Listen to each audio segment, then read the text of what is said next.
Ukážeme si, ako pracovať v tvojej WordPress stránke. Čiže po prihlásení vidíš toto uvítanie, túto úvodnú stránku.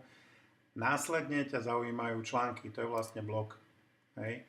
Čiže tu máš všetky články, ktoré sme presunuli z blogeru, aj s kategóriami, ktoré tam boli. Pri niektorých nie sú nastavené prezentačné obrázky. Ukážem ti, o čo ide. Čiže napríklad rozklikneš si Romana, kde vidíš to, čo máš, ako si všimla, tak som prepol z textového na vizuálny. Hej. Čiže tu si zapneš ďalšie značky, ktoré sa dajú používať. Čiže v tvojom prípade vidíš obrázky blogu sú tam, kde majú byť v popise. Názov je správne, môžeš upraviť odkaz, ktorý sa zobrazuje a zaradenie, do ktorej kategórie daný blogový článok spadá. Môžeš nastaviť tagy, no a čo chýba je prezentačný obrázok. Ten nastavíš následovne. Klikneš na nastaviť prezentačný obrázok, vybereš obrázok, ktorý chceš, aby sa tam prezentoval. Hej. Roma na to asi nebudeme mať, lebo ten ťahá z blogeru, takže len tak ukážkovo. A nastavíš prezentačný obrázok. Čiže tu musí svietiť prezentačný obrázok, ktorý sa pri danom blogu zobrazuje. Hej.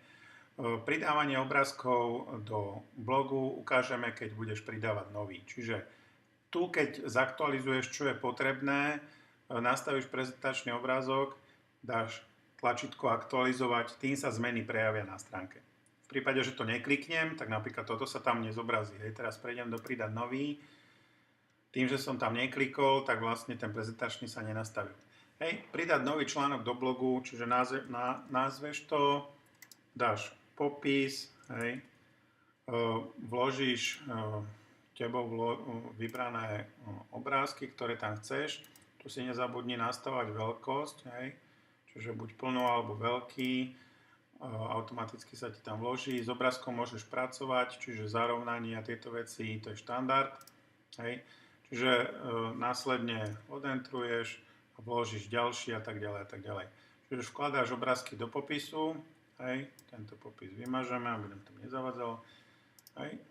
Keď máš vytvorené obrázky v blogu, zvolíš kategóriu, hej, dáš nejaké tagy, nastavíš prezentačný obrázok,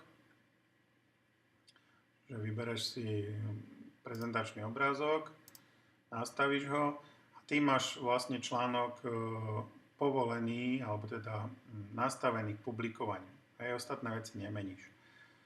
Dáš publikovať, článok sa automaticky zobrazí na webe.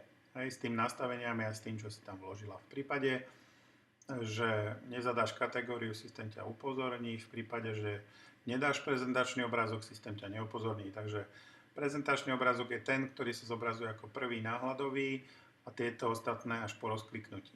Hej. Keď dáš publikovať, následne sa aj toto tlačítko zmení na aktualizovať. To je práca s blogom.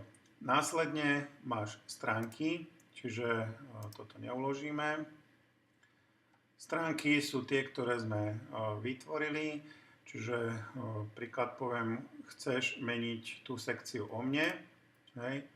Rozklikneš si ju, nezabudni si prepnúť z textového na vizuálny a môžeš meniť, upravovať rozloženie tejto stránky, ako potrebuješ.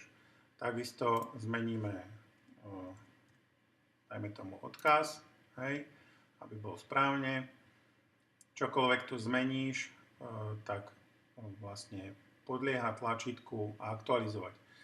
Pri stránkach sa nenastavuje prezentačný obrázok, to len pri blogu. Hej, takže tu není potrebný nastavať prezentačný obrázok, tu len upravíš ten daný obsah a dáš aktualizovať.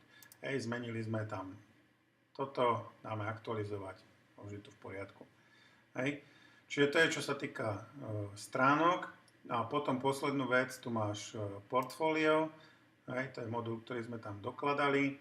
Čiže tu vidíš, dá sa povedať, veci, ktoré sú už v portfóliu pridané a so zaradenými kategóriami. Čiže keď chceš pridať nové, klikneš na pridať, dáš tomu názov, nejaký krátky popis, ale nemusí byť. Ďalej zvolíš zvolíš kategóriu a nastavíš prezentačný obrázok. Hej. Čiže príklad, poviem toto. Tu sa do popisu dáva len popis, tu sa nedávajú obrázky. Obrázky dávaš len ako prezentačný obrázok. Čiže to je jediný obrázok, ktorý sa dá k danému portfóliu pridať. Čiže iba jeden. Tu sa nedajú vložiť ďalšie, teoreticky by sa dali, ale zobrazovať bude iba tento. Takže to je vlastne pridanie nového portfóliového obrázka do portfólia. Hej. Môžeš si samozrejme meniť aj kategórie, ktoré sú tam, čiže ak som na niektorú vynechal, tak jednoduchým spôsobom si ju pridáš. Čiže to je práca s tvojou stránkou zatiaľ. Čiže okrem týchto troch vecí, články, stránky, portfólio, do týchto vecí nevstupujú, aniž nemeň, môžeš znefunkčniť chod stránky, čo budem musieť napravať. Takže radšej sa ma spýtaj, či sa to dá, ako sa to dá, ja to radšej spravím. Hej? Takže články, stránky, Easy Portfolio, to sú veci, ktoré teraz si zedituj do podoby tvojej, tam sa ešte pozriem na to zobrazenie toho o mne, či sa to dá nejak učesať. Čiže na teraz všetko.